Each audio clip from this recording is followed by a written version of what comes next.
E aí galera, beleza? Eu sou Cacau Barros, cineasta, documentarista, crítica de cinema e agora podcaster também. E pra você que ainda não conhece esse canal, seja muito bem-vindo. Aqui a gente fala sobre cinema mesmo e o tema do vídeo de hoje é a adaptação. O que levar em consideração quando a gente adapta um filme de um livro. Então, se você tem interesse sobre esse assunto, fica ligado, espera rodar a vinheta e vem comigo, beleza?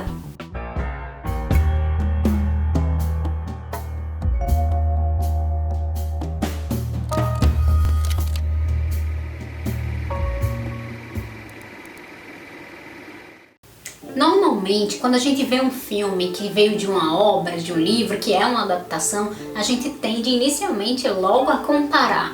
E aí, será que é igual? Será que trouxe algo novo? Só que, sinceramente, eu acho isso uma tarefa muito ingrata, porque, querendo ou não, são dois veículos diferentes, são dois modos diferentes de se contar uma história, por mais que seja a mesma história. E sim, a grosso modo, a adaptação nada mais é do que você pegar uma história e transferir ela para uma outra linguagem. Pegar de um livro, por exemplo, e trazer para um filme, pegar de uma peça e trazer para um filme, pegar de um filme e levar para um livro, apesar de ser bem menos comum. No final das contas, tudo se trata de adaptação mesmo. O fato é que a relação intersemiótica entre literatura e cinema ainda desperta muitas questões, inclusive bem polêmicas por aí, que a gente vive debatendo. Por que um filme não foi fiel ao livro? Ele deveria ter sido, porque a gente mudou as características dos personagens. Como, por exemplo, o atual Ariel, que tem muita gente brigando e questionando com a mudança da personagem. A Ariel, que era ruiva, agora é uma garota negra. O que a gente precisa entender é que dentro desse meio, dentro desse caldeirão, digamos assim, de modos de contar a história, não existe uma hierarquia. O livro não é melhor do que o cinema não é melhor do que o livro, as linguagens são diferentes e quando você vai contar uma história no cinema, você precisa respeitar algumas regras, até para ter um roteiro bom, até para ter um roteiro que se desenrola e ter respeito ao período também, e a mesma coisa no livro. O livro, eu costumo dizer que ele é mais independente, ele é mais infinito, digamos assim. Quando você conta uma história através da escrita, o espectador, ele pode imaginar qualquer coisa. Você fala as características básicas e ele pode imaginar qualquer coisa. Então, existe uma infinidade aí de possibilidades de pensamento mesmo. E assim, pra mim a arte, ela tá muito ligada a isso, a autonomia de pensamento. No cinema, por ser algo que vem da fotografia e etc., fica mais restrito. Normalmente a imagem ela já lhe diz o que você está vendo, ela é clara. O papel do cinema nesse caso aí está muito mais ligado a trazer alguma provocação para o espectador, a fazer com que você pense mais após os créditos, que você não fique ali naquele momento. Não só essa também, claro, tem a função do cinema que ele está muito mais ligado ao entretenimento, sabe? É que você tem um momento de escapismo naqueles minutos, naquelas horas, enfim. Mas isso é assunto para outro vídeo, né? Vocês sabem. Inclusive, se vocês quiserem um vídeo sobre a função do cinema ou a função da crítica, algo do tipo, escreve aí nos comentários que pode deixar que eu preparo.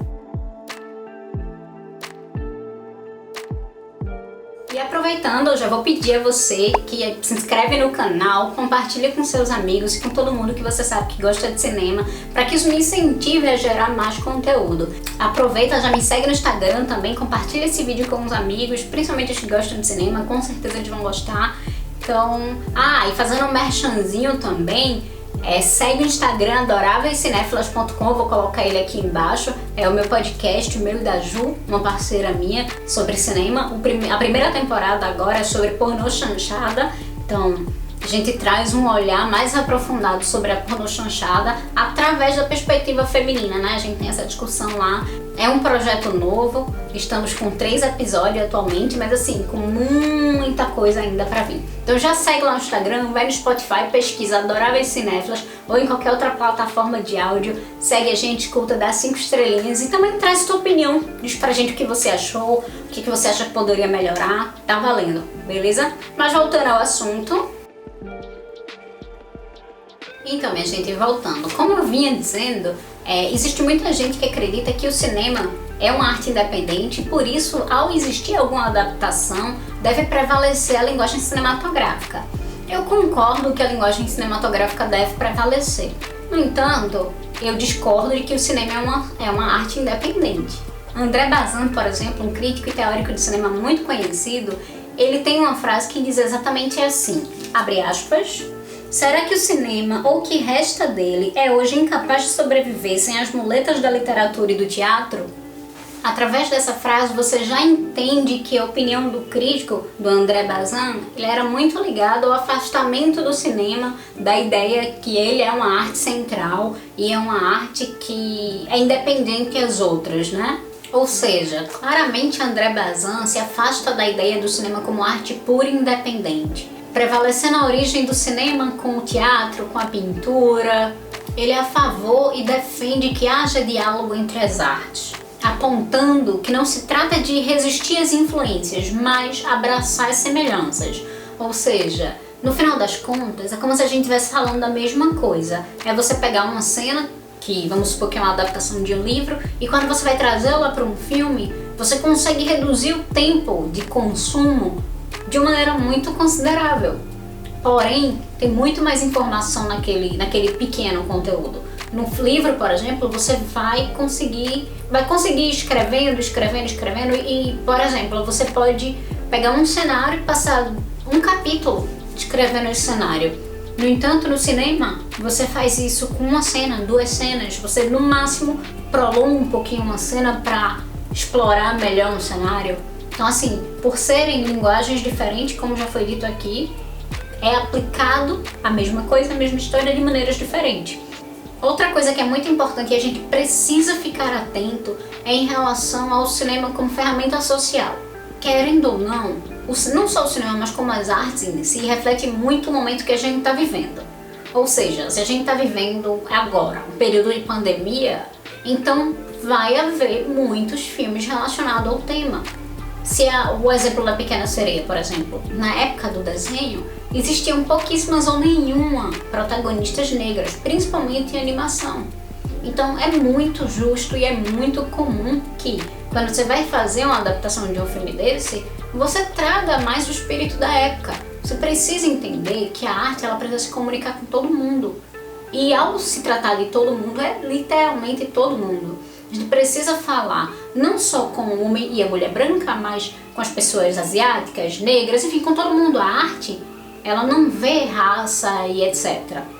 Ela é muito ligada. Aliás, ela até vê, sabe? É por isso que inclui. Tem muita gente também que quando vai fazer um filme ou quando vai teorizar sobre cinema, defende ele como uma arte independente, como uma arte que não tem influência das outras artes, mas ao meu ver isso é impossível. O cinema ele tem origem no teatro, ele tem origem na fotografia, então tem muita influência da pintura, as escolas de cinema, a Nouvelle Vague, o expressionismo alemão, tudo isso está muito ligado e influenciado por outras escolas artísticas. Inclusive na própria produção científica, é praticamente impossível você trazer algo do zero, você normalmente dá continuidade a algo que já existe. Então, o cinema, ao meu ver, assim, isso é minha linha de pensamento. Lembro que existem outros, como eu falei aqui, existe uma linha de pensamento que entende o cinema como arte independente. Não é o que eu acredito ela como arte complementar. Eu acho que ela é uma arte que reúne diversas artes. A gente traz na mise-en-scène algumas coisas do teatro, como marcação, como diversas outras coisas também de cenário. A gente traz a fotografia, a gente também tem muita autoralidade por trás na direção também, que é como se, tem a teoria do autor, por exemplo, que ele coloca o diretor como um autor, como se fosse o pintor daquela obra, digamos assim. Mas também volto a dizer, isso também é assunto para outro vídeo. A arte em si, a adaptação no geral, é um tema muito polêmico, mas a gente tá aqui para discutir de qualquer forma. Então assim, sempre que você for pensar ou criticar uma adaptação, você precisa entender que são obras de arte independente e que sim, você pode comparar, você pode falar isso, pode falar aquilo, mas você não pode desmerecer uma ou outra. Inclusive no episódio 3 do Adoráveis Cinéfilas, a gente fala de uma adaptação, fala do filme Dona Flor e Seus Dois Maridos também, e aí a gente fala do original e do remake, e a gente também fala de um terceiro filme lá, comparando um pouco tudo, não necessariamente comparando a adaptação, mas também um pouco assim. Então vai ser legal se vocês assistirem, depois comentar aqui, tá? E outra coisa também é que quando a gente trata de adaptação, quando é de um filme muito famoso, muito clássico, um filme disruptivo feito o Dona Flor, é impossível que não haja comparações, porque de fato foi um filme disruptivo. Então vai haver comparações, mas isso não impede que o filme você traga inovação, isso não impede que você traga coisas novas para o filme, que você remeta ao período que você vive também. Então faz parte. O cineasta, o diretor, ele é um autor, ele pode agir de forma independente, ele pode, aliás, tem que levar muito em consideração produtora e questões comerciais, mas falando no sentido ideal, assim, no cenário ideal, onde o autor, o diretor, no caso, ele pode agir conforme que ele acredita. Então, sim, ele está livre para colocar diversas coisas, mesmo quando se trata de uma adaptação. Beleza? Ficou claro? Então é isso, galera. Falem aqui se vocês concordam ou não comigo. Deixa aí o comentário de vocês. Sugestões para o próximo vídeo. Eu sei que eu passei um tempinho sumida, mas faz parte.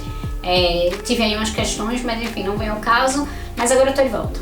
Beleza? Qualquer coisa vocês falam. Beijo. Tchau, tchau. E a gente se vê. E não esquece de me seguir lá no Instagram.